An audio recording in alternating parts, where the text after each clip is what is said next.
Hi, Paige. If you could introduce yourself, your education, your skills, maybe move into like early career work, and then we'll move forward from there.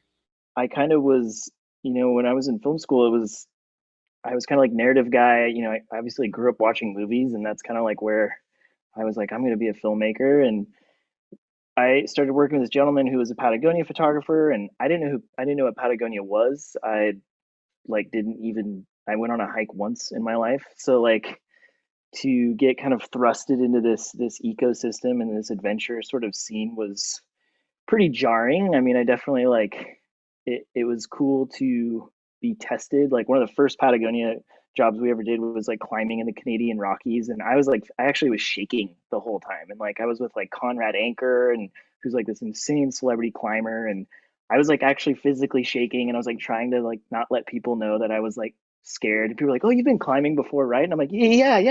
I climb a lot. And so I got like thrown into this like branded sort of adventure sport filmmaking that I was completely clueless about.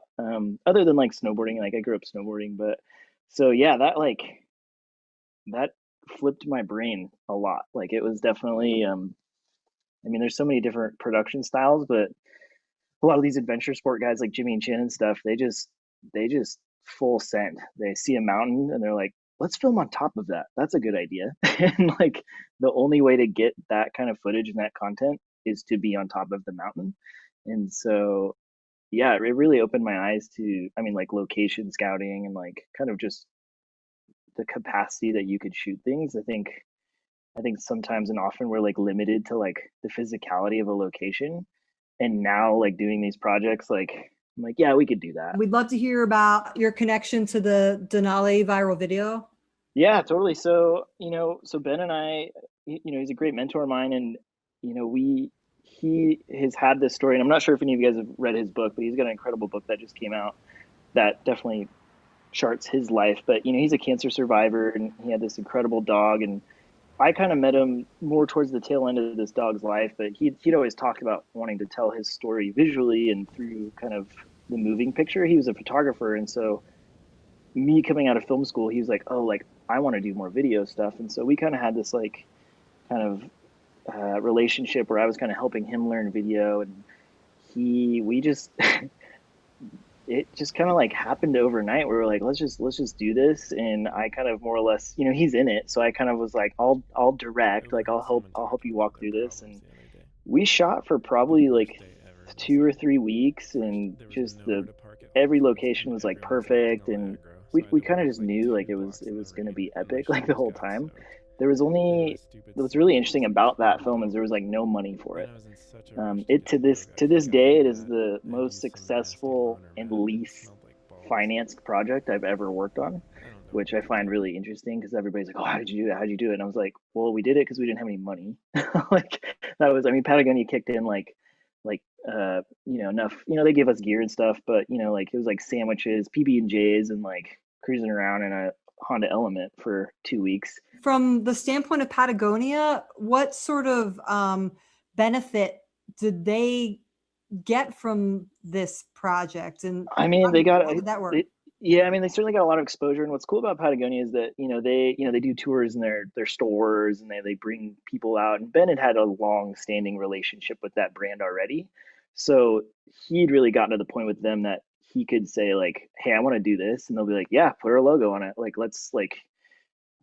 He's like sponsored more or less. I mean, he's not necessarily an ambassador, but like he had a relationship with the brand early on, and they're not that old of a company either.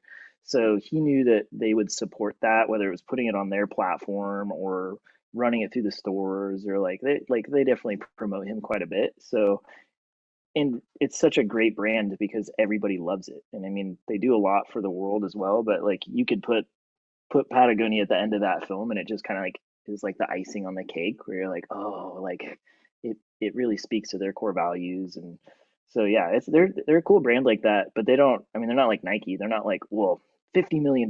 Here you go. Like it's not like they have a. They don't. They certainly don't have the market. They're a privately owned company.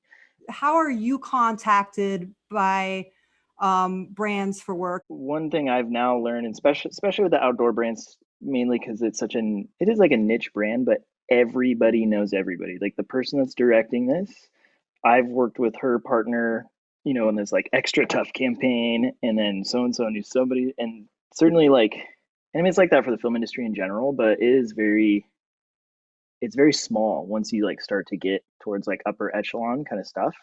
And so really it's usually I'd say 99% it's somebody I've worked with within the last 6 months, and da, da, da, da, da, and it just kind of connects the dots. So you're not really responding to like calls for applicants or Uh, anything like that. I mean, I do have like a question form on my website, and then like actually LinkedIn, like I've just redid my LinkedIn because there are like especially like the tech jobs like Amazon, and like there is a large community of people, especially like agencies, like a lot of the agencies and producers on for agencies will use LinkedIn and stuff. So that's something that I just try to keep face, because I know like even today I had a call with like four producers, and I know they all were on my Instagram.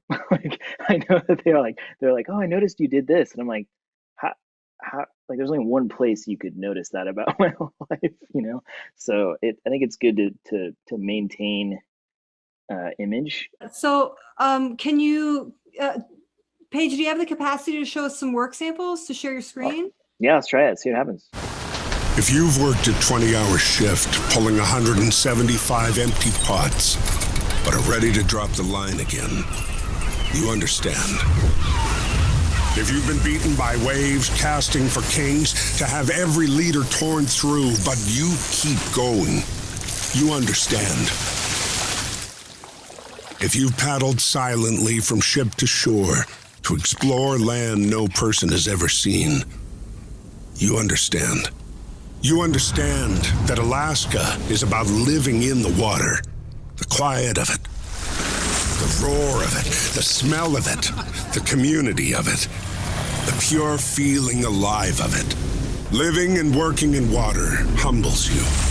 Water comes at you sideways, frozen in blinding sheets and giant waves. It slams you, it rolls you. It doesn't care about you. Living and working in water is about pure function, keeping your feet below you to keep your head about you.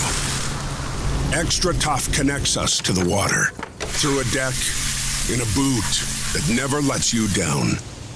Tested and proven on the oceans of Alaska, you can't do better. To keep doing, to keep working.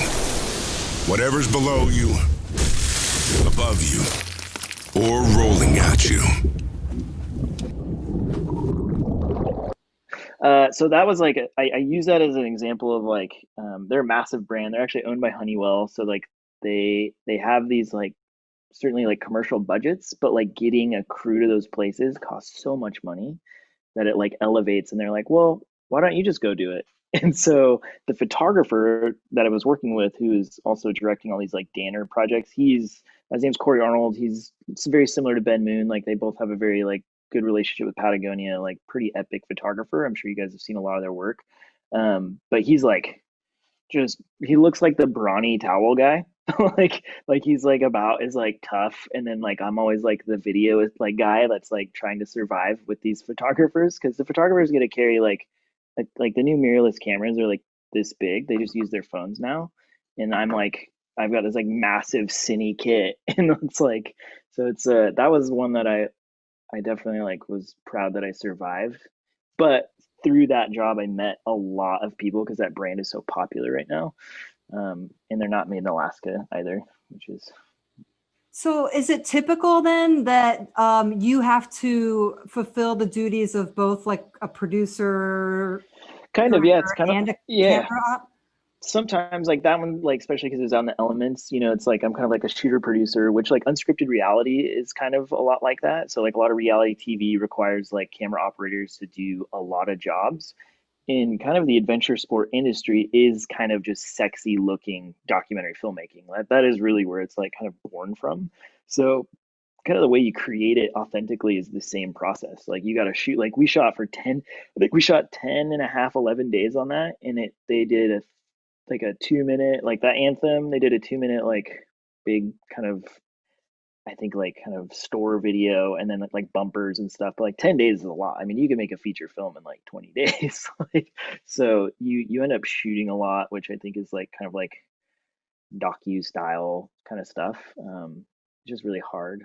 It does translate, and then so once you start to get to a level, it's like, oh, okay, like there is, you can continue to grow because like, like you were asking, like I still do want to do narrative filmmaking at some point in my career, and so I think it is like it is a journey, and so now doing more commercial stuff like that, I'm like, okay, it's still there's a potential there, but now realizing 7-8 years into it that it just doesn't happen overnight. Like I've yet to meet a professional DP that's like 22 years old. That's like shooting commercials. Like it takes time and learning, and so yeah, I never thought I would be doing any of this, to be totally honest. I mean, it's funny when you set out to do something, it makes so much sense, and then when you look back, it's only when you look back you can kind of connect the dots and be like, oh, like I think probably even this year, last year is the first year in my life I've been like, wait, I think I did it. Like I think this is working.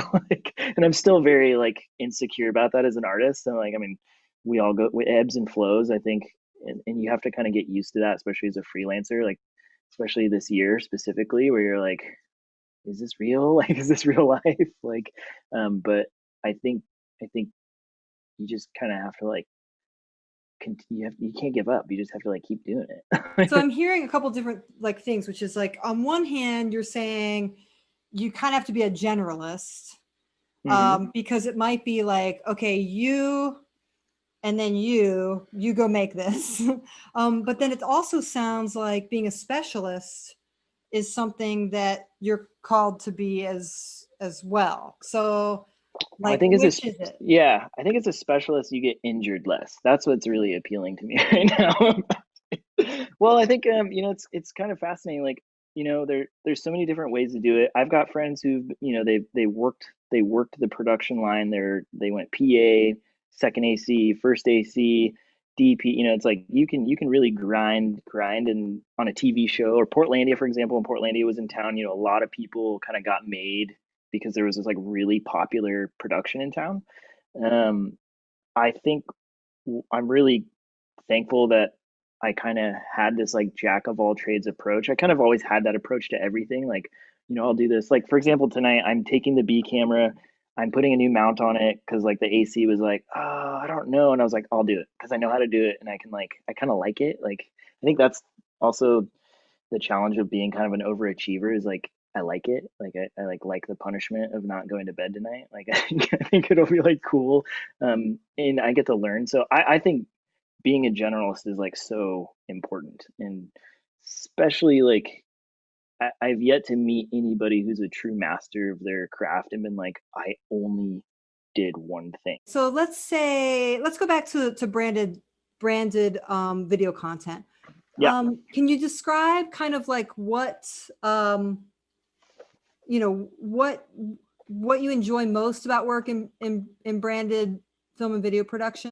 I mean, what's cool about branded strategy right now is it is moving more towards longer format storytelling, which is kind of like what the adventure sport category has been doing for a long time, where it's like skateboard films or snowboard films. They're like kind of have a story, but it's really about the tricks. Like they're kind of like branded for themselves. And now, use Yeti. Yeti's a really good, like a brand right now that is like all other brands are like, God, how are these guys figuring it out? They're creating fantastic content that's not 7 seconds long, which is like super important. I mean, they're a big company, but like it's really compelling content. It's not just like random. They're not just like putting random stuff together. And you can kind of tell when brands try to do it and they try to create these like authentic stories, and you're like, this is silly. Like, what are you doing? Like, stop. Because they're trying to figure out how like Yeti and Red Bull and like, I mean, really the only brands I can think of at this point that can get away with doing anything is like Nike. But like they like have their own style that's like this powerhouse style. But like I feel like if Nike tried to make a 25-minute film, they'd be like it would be like hard for them. Like it'd be really confusing to like figure out. Like it'd be so like manipulated and targeted and tested, and it'd kind of be like a Hollywood film trying to make a documentary. Like it would just sometimes it doesn't work. And I'm sure you guys have seen films like that, like documentaries that had just too much money and it didn't work. And so I think right now what's cool about branded content is that they want story. Like this Daner, I'm working on a Daner campaign this next month. All of the cast is like, they're not models, they're not actors, they're like real people. I think people want to see that. Like, I think people want to, they want to feel like they can like relate to these individuals, and it's just, I think it's just better. It's just a better way to do it. Like, so this was one that we, you know, the athlete essentially was like, hey, I've got this idea, and then like we all had a beer and we're like, yeah, we should do this. This is going to be funny. Which is great. Like, a lot of brands are afraid to do that.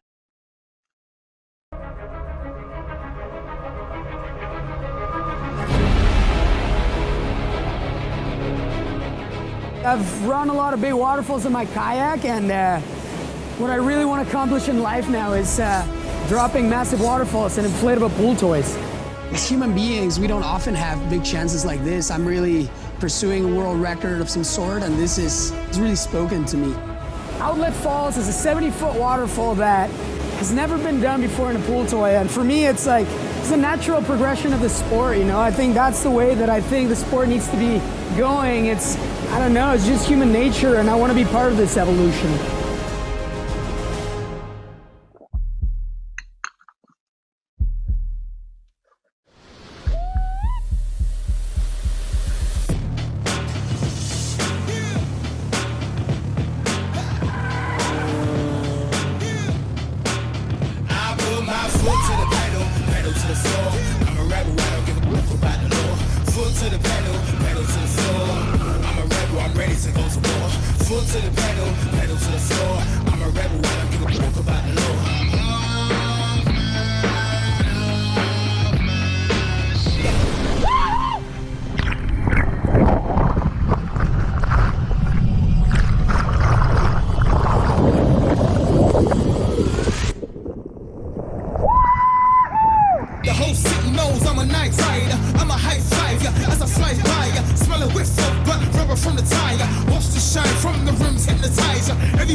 I'm doing what I love, I'm pursuing my passion, and that's what it's all about.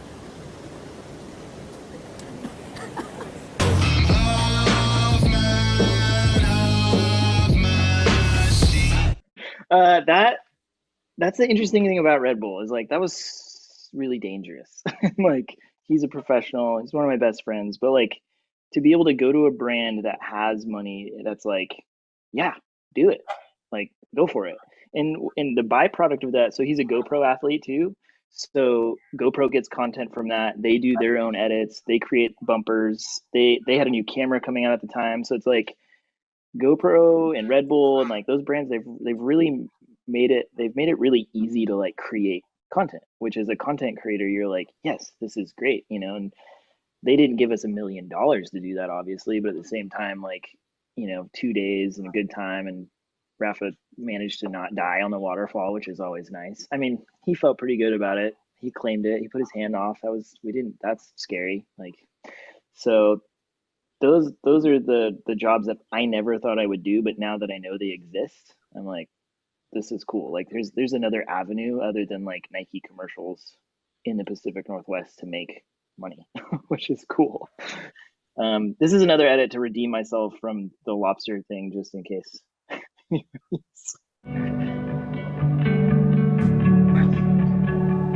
There is work to be done. Fences that need mending. Communities that need rebuilding. New ideas that need our attention. And old ways to uphold. There are places we still must go. Some of these places are physical. Some aren't. But we have to explore them just the same.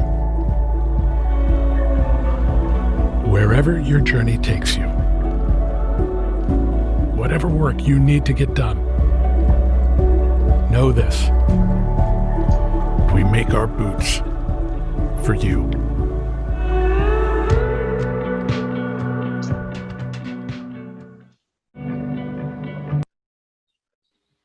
that's like a good example of like we do other films, like longer 6-minute edits, and then they turn into something like that, and then they turn into bumpers. And like the ice cave thing, like that was the hardest thing I've ever done in my entire life. And there's like 2 shots.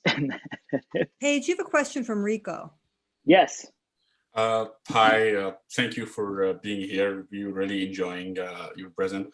I have a technical question. I was thinking to either buy GoPro or an Insta360, and I realized when the man jumped from the waterfall, the camera shut down. This the editing thing, or just the camera really shut down and went to black? Oh, when it goes to black, total editing, 100%. Okay. Total lie. We lied. The camera he actually comes right out, and so they wanted to make it a little bit more dramatic because he actually stuck it so well that it didn't look scary enough. Okay, so do you recommend GoPro, or did you try an Insta360? I've used I've used a lot of those cameras, and I think they're all so sweet. The GoPro 9 is out now. I just did actually a lot of the GoPro 9 branding. I worked the kayaking stuff, and I think it's a great camera. The Insta360 stuff's really awesome too. I think my rule with cameras right now is they're all just really sick. So Paige, we were looking at an article from the New York Times that was all about how the advertising industry is experiencing, really hard times during COVID. And so that they have been laying off a lot of people, and they've been needing to kind of like trim the bloat on stuff. Have you, what do you think about this? Do you feel totally frightened about it? Are there benefits? Have you seen it in action? Yeah, I mean, oh, absolutely. And so I told somebody today, I was like, well, once they start figuring out how to do this stuff without cameras, then I'm really screwed. Then I'm like, and it's, like when I was in school, I still I do enjoy directing. And so as much as I love camera, it's like an interesting, kind of director or cinematographer. I definitely am an advocate for at least understanding the technology and being a technical person, because if you're not, those jobs are the first to go. So anybody that's like, I'm a field producer, I'm, a project manager. I mean, any of these agency jobs that were kind of if you're on a set and you see that person that's on their phone, those are the first people that are getting cut right now. It's scary. I feel really bad. I just recently, there's a studio in town that has an LED wall, and they hired event guys, a event crew to build the set. And a lot of those guys haven't been working because their main gig is concerts and stuff. And so there's a lot of people that are being affected by this. But I think in production, smaller crews, especially because they're trying really hard to, keep the numbers low. I mean, I hear that, and then I've certainly worked on some productions where I'm like, whoa, this doesn't seem very COVID kosher right now. But I think that's a limited amount of brands Gatorade or Nike or any of these Pepsi. I don't know what those brands will do, but I think as soon as they start to see the budgets of these smaller brands that are getting just as much airtime, they're gonna be like, wait a second, we don't need to have an office. You could work at home. Kind of that same mentality is happening, I think, with production, where it's the content's still just as good. The budgets are a quarter of the size, and there's only 5 people there. Why does it look exactly the same? I think probably in the next 6 months, brands this Columbia one's a great example of probably 2 years ago, it would have been 20 people. And now it's 9. And it's going to be hard. Everybody has to work a little bit harder, but the content will be the same. And so, yeah, I think everybody's economically challenged right now, but the ones that I think are smart right now are going to survive and then also figure out new stuff. Virtual production is massive right now. Mandalorian definitely came at a good time. I think they're bringing this technology that you can shoot on LED walls, and people are like, oh, you don't even have to go anywhere, and you get to skip green screen. Producers are seeing that budget ooh, this is great. So yeah, it's a resilient industry. I mean, it seems like it has managed to survive a lot, and I think that yeah, I'm very grateful that I've managed to like come out of that like non-normal, like kind of adventure sport cowboy style kind of environment. I think if you're willing to adapt and be strong, like if there's a will, there's a way, it's like kind of like that easy. But brands are noticing. I think Yeti is like they're like such a prime example. You guys should watch all the Yeti films. They have a film tour right now. But they produce those films for a fraction of what they make McDouble commercials for. Like McDonald's is like, wait, should we keep doing this?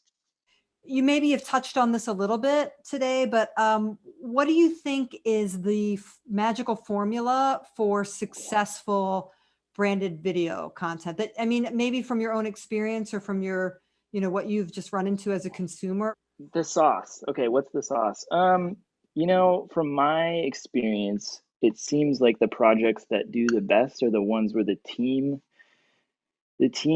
has a level of trust and is emotionally connected beyond what your average Nike commercial has. My least favorite sets to be a part of are the ones where people don't talk, aren't like, hey, how have you been? Like, I think that when the crew is cohesive emotionally, like actually invested in one another, and they're invested in the content in front of them, the quality is better every single time. And so like a lot of these commercials, they're day played, they're made in 2 days. Nobody, even if you're local, you like kind of know people. Portland's got a lot of LA, a lot of New York coming in and out. And so it's like it's just not very personal.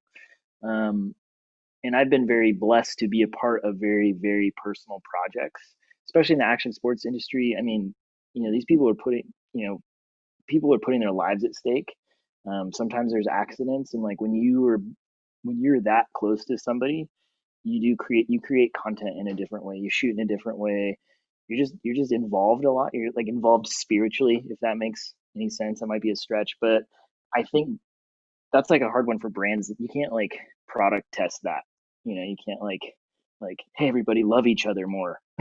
Like, but I really do think that the best content that these brands make are like close friends and people that care about each other internally, and it completely reflects on the screen, even if it's a small little ad or something. So if there was sauce and I thought it was a secret, I think loving each other and being kind to one another on set, both on and off set, like I really do believe that the best at their craft are the ones that participate in that the most. I mean, tensions get high and things happen, but I find when I'm happy on set, I perform much better. I mean, that was very unexpected. I didn't set you up with that question because I thought you were going to say that, but I'm really happy that you did. And I constantly remind my team, like, we're not curing cancer. Like, that's not, unless we're working on a documentary about curing cancer, we're not curing cancer. And so like, just try to like bring positivity and like energy, because it's a hard job. It's really hard. Hey Paige, yeah, I was wondering, with stuff like the extra tough video or like the Danner video, how much of those shots are like pre-planned, like storyboarded, and how much of it is just like, we're here, I think this is gonna look cool, stuff like that? Yeah, no, it's a great question, because those sort of environments sometimes can't be planned, and it's like for the extra tough one, for example, they had photos of like we really want a boot bent flexed with somebody neat, like they had specific sort of like anatomical ideas that they wanted. So while I'm shooting, I'm essentially like looking for those things. The Danner stuff, not so much storyboarded, but definitely like had been location scouted, and they were like, okay, like the barn's gonna look good, especially like dust and like equestrian stuff. Like there's always dust, it just looks good. So they're like, dust, like make sure it's just dusty. And so they had like ideas, but I'd say the adventure docu style stuff is, I don't want to say spray and pray, but definitely like you're looking and you're seeking, and definitely you have like guidelines from the brand, especially with like clothing and product. They're like the end of the Danner thing, there's like that glacier with like the boot coming down. Like they're like, we need the heel to land somewhere epic. And so we're like, oh, we're in a glacier cave on Mount Hood. Like that was like the best spot that we could do it. So storyboards, the only time I really run into storyboards are like proper like studio commercials. And it's because time is money, and they're like, it's like very, very specific. So yeah, great question. Thanks, Spencer. Aiden. Hi, Paige. I was wondering if you had any advice for networking for people still in school. Yeah. Well, continue your amazing relationship with Courtney, first of all, because that's the best network ever. I put her on the hot seat every time. Yeah, just be open to new things. I think a lot of my success was early on was based on the fact that I would do it no matter what. Like the first job I actually got out of college was editing, and I was like, well, I've been shooting, I'm like a cinematographer, but hey, I got a computer, so I can edit, I guess. So I think. Wasn't it like simulated golf holes? I think I Oh, remember. that's right. Oh, I forgot. Yeah, the golf thing. Yeah, and that's something that like like sure, I'll do it. And so being somebody who is willing to just to let the wind set the sail and just do it. Because I find often the people that are the most abrasive are the ones that are putting up personal barriers of like, well, I'm a sound person and I'm only going to do audio because that's what I'm going to do. But you never really know where that'll lead, and then you'll meet people. When you do that, you'll meet somebody, and so whether it's PAing or like really just mentorship I think is super important.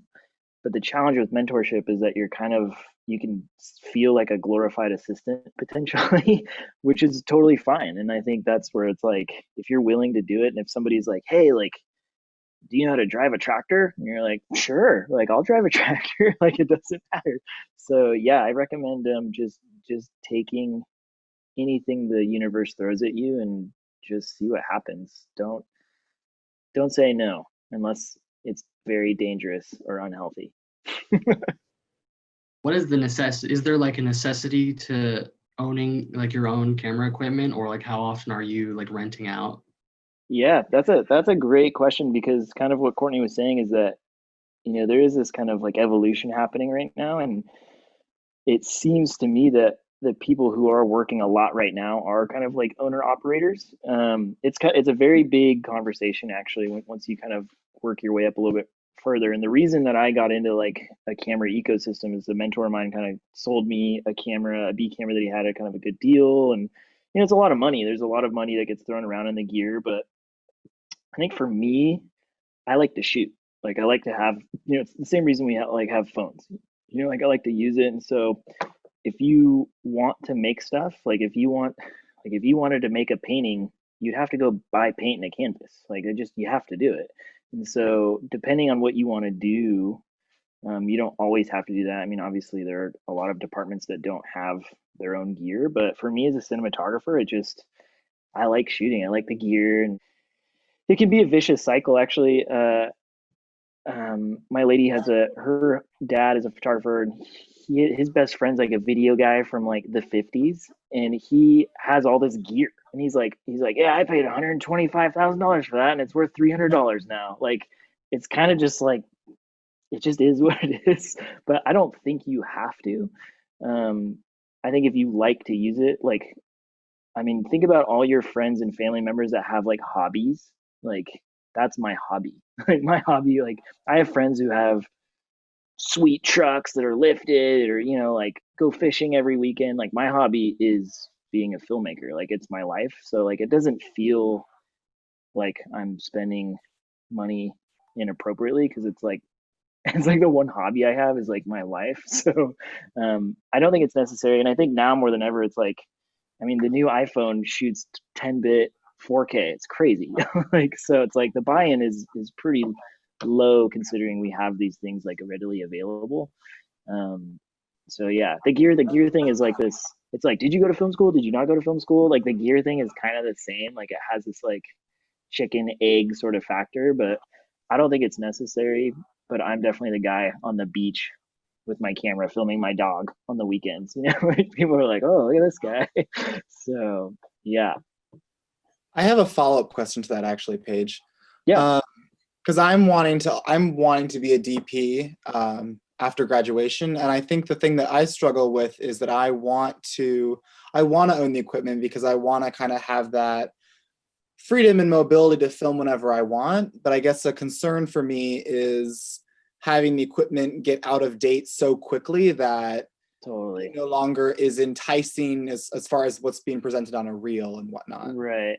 Yeah, I mean, now it's, it's so like their cameras are just so sick. It's just like crazy that, even if it was to go out of date, like the new tech would be like crazy. I mean, it's like I don't even think that'd be a worry now. And I still know people. I actually just recently worked with a cinematographer who had like a 10-year-old Red that they were shooting on, and like the client doesn't know. Like, I mean, definitely like the products do age. There is new stuff always coming out. But the one thing I do tell anybody who asks me about cameras in college, I'm like, get a computer. Like, that's what I tell all college students, because that is where your life is going to live, whether it's editing or like writing emails. But like, I can't tell you how many people I knew that went out and bought some sweet $10,000-$15,000 camera, and then they have nowhere to process that footage. Like, there's nowhere for it to go, and they're like, oh, my computer's slow. Like, do you know an editor? And you're like, I think shooting on your phone and having a sweet laptop is like, that's practice there first, because the DI is so important, and like learning DaVinci on your laptop, like there's opportunities that a laptop will give you. And that's probably why I got that editing job, is because I had like a laptop. Like, nobody had a laptop or something. So yeah, great question though. What kind of internship opportunity you recommend us, or just in general, what kind of internship opportunity do you know about? If you can share with us, would be great. Yeah, totally. I mean, now it's crazy. The ability to connect with other people is so accessible. I've had people hit me up on Instagram like, hey, can I get coffee? There's one guy I work with. He's 21, 22. He hit me up on Instagram. We hit it off, and he's awesome now. He's like flirty. He's like knows all these people now, and like it was just based off the fact that he was like, hey, I just want to get a cup of coffee. Internships, I think, have evolved so much over the last 10 years. It kind of seemed like it was like almost like, and I can only assume agencies are going to pull back on internships potentially. Yeah, I was wondering, what kind of gear do you use, and like what's your kind of favorite to use? I'll use anything. I always tell people, if somebody just like walked up to me with a check for $1 bajillion, like I have a list of things that I would do. But I'm currently in the Red ecosystem. So a really good mentor of mine sold me a Red camera, and when you buy into the Red ecosystem, they like upgrades, and so you're kind of like trapped in there for a little bit. But I've shot on pretty much anything now, and they're all great. Airy, the Mini is just like got this image that is like impeccable. And honestly, the Canon C series cameras, those I'm constantly impressed with. I used a C200 the other day, and I was like, this thing's sweet.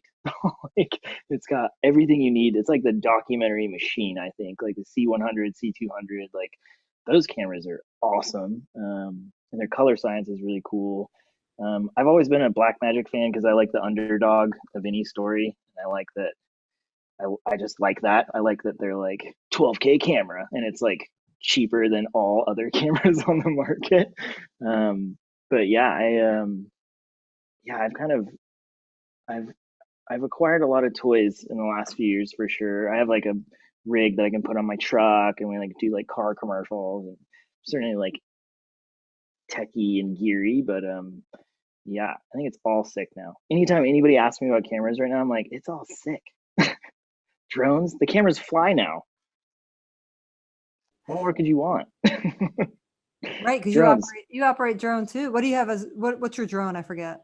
I've got an Inspire 2 that I share kind of with another guy, and then the Mavic 2 Pro. I get a tax person. That's actually the secret that I never thought that, like, that the business side of it will come naturally, and you all get there, but nobody prepares you for that. Like, that's not in portfolio class, we do talk about get a tax person. That's great, because we go a little bit into like pay quarterly estimated taxes, but absolutely, and keep your records straight and neat. Everybody should get pay quarterly taxes tattooed on your forearm, like with that. The deadlines actually tattooed each year. Yeah, try to make them. Thank you so much for having me, and hopefully something I said made sense. Yeah, I mean, I think I'm speaking for everyone when I say we really appreciate you coming in and offering your insights. It's like so nice to like bust out the walls and have, folks come in. And I think a lot of my colleagues are trying to do the same thing, is to like, let's bring some people in, because it's like Zoom can be really rough and really isolating and kind of exhausting. To have like a fresh voice and a fresh perspective, I think is super helpful. So thank you so much. Yeah, thanks for having me, and I'm always available if anybody's got any questions. Share my contact. I'm an advocate for student filmmaking. Like, I'm definitely a student of film still, and I think it's the best choice I ever made.